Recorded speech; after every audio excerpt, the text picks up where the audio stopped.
Well, speaking of that, I was driving in today and I was thinking about this story. I said, I remember seeing a story on a guy named Richard Kuklinski, the Iceman. Yeah. And I was like, this guy was a mob murderer.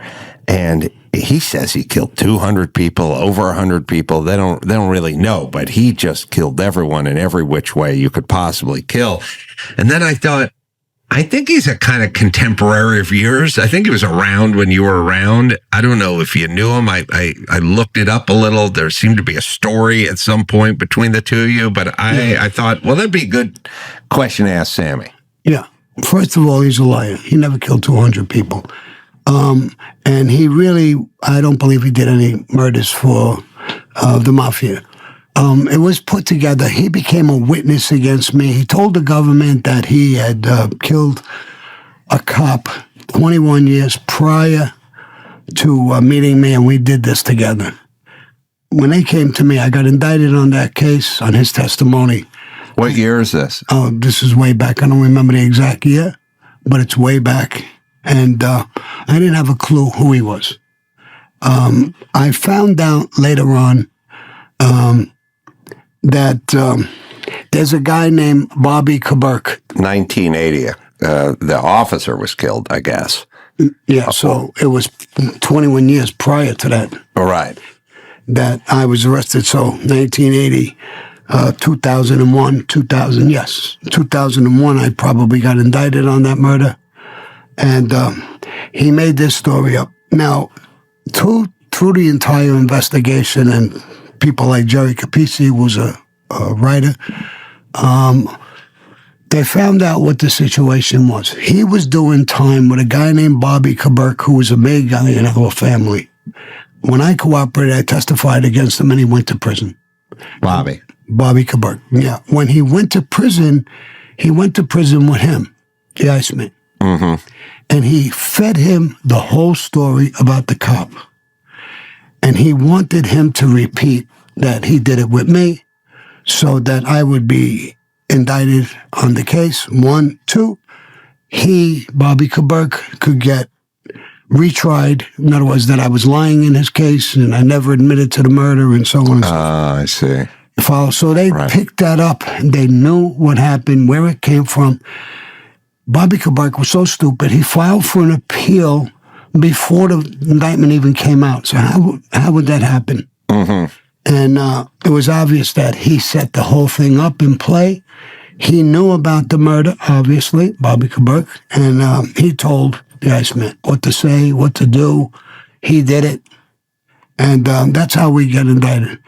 Lawyers and prosecutors reached out to my lawyers and said, we know Sammy didn't do this. We know the story. We know what happened. And it's a long story, but they joined my team, actually, the government, knowing that this whole thing was a lie. One of the things he admitted to when he made a deal, the Iceman, is that he killed Roy DeMeo and put him in the trunk of a car. Mm-hmm. Everybody knew he was found in the trunk of a car. Roy DeMeo. Who is Roy DeMeo? He was a made guy in the Gambino family. So... Oh, wait, he was the serial killer. He was a serial killer. Oh, okay, sorry. So the government came down to talk to him, and then they said, what, did you put him in the trunk of a car? And he said, yes. And they said, well, he was found in the trunk of a car. Everybody knows that. There was something on top of Roy DeMeo's body.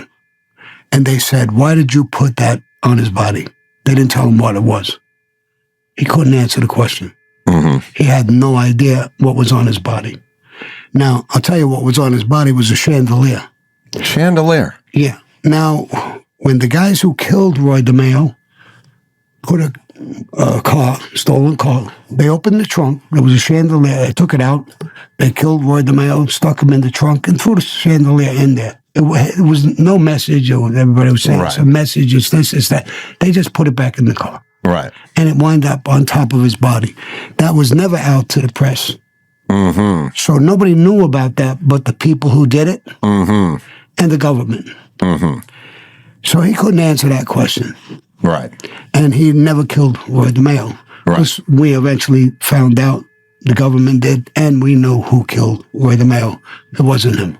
Who did kill him? The Roy DeMeo's two top guys, the twins, they called them. John Gotti originally got the contract to kill Roy DeMeo from Paul Castellano. And it was just because of a serial killing. Yeah, whatever the reason was, Paul told him, John Gotti, he was very flustered about it. This whole crew was dangerous, and he saw that John got real nervous about having the contract, and he took him off it. He said, forget about it. And he gave the contract to Frankie DeChico, who was a captain in the family, real tough guy, and a good friend of mine. Frankie called me up and said, Sammy, I got Roy DeMeo's ticket. I knew exactly what that meant. Mm-hmm. So I said, if you're on Bad Devin, I'm going to take a ride down. I want to talk to you.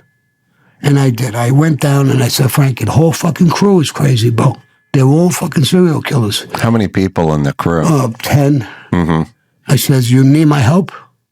And he says, no, I got this. And I said, Frankie, they're dangerous. What do you mean you got it? He says, I went to the two top guys, the twins, they called them, and I told them, all of you are going to get killed. There's a contract on all of you.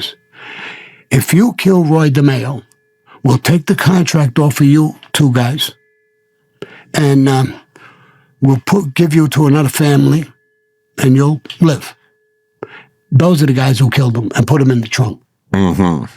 We eventually took the contract off of them, and we gave them to the Lucchese family, Gaspipe, who was the underboss of the Lucchese family, and he took them. So we knew the whole thing. Right. Who did what and stuff like that. And now your audience knows. So the Iceman, this was a lot of legend stuff that he cooked up about being this mafioso serial killer, or not serial killer, but 200 bodies and all that. That was just him. Is he in jail still? I think he died. And was he with a crime family, or was he just sort of a contractor, gun for hire, or is this all just sort of made up and he was a serial killer or just sort of ingratiated himself? I think, yes, it was all made up, even the serial killer part. Here's what he did. He was a scummy guy. He would borrow $1,500 off his friend. And not to pay him back, when the guy came in and started arguing with him, he killed him. Mm-hmm. He didn't even know how to get rid of a body. Mm-hmm. He put him in a cooler in his place, and he froze to see how he's going to get rid of the body. Mm-hmm. Finally, he gets rid of the body, and when the police find him, the guy is frozen.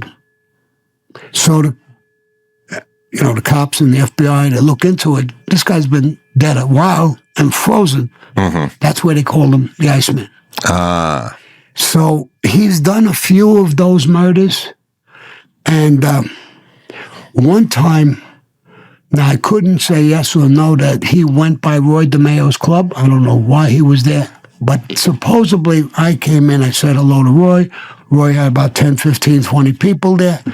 I said hello to a bunch of people and was introduced to him. They said, I shook his hand, how you doing?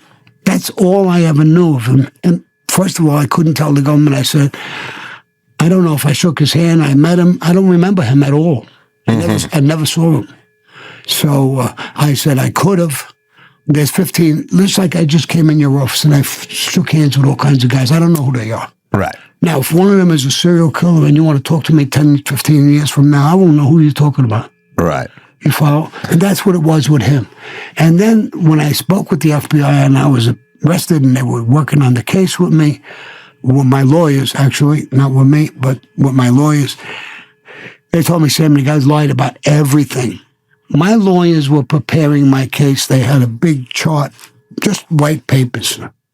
Now, the guy he killed and put him in the freezer, it was going to be on there, Joe Blow. You killed Joe Blow, you put him in the freezer. That's how you got that name and reputation. Okay, you did that. Pick up, second page. Whoever, if there was a person. Third page, it's empty. So he didn't kill all those people? No. What is the best way to dispose of a body?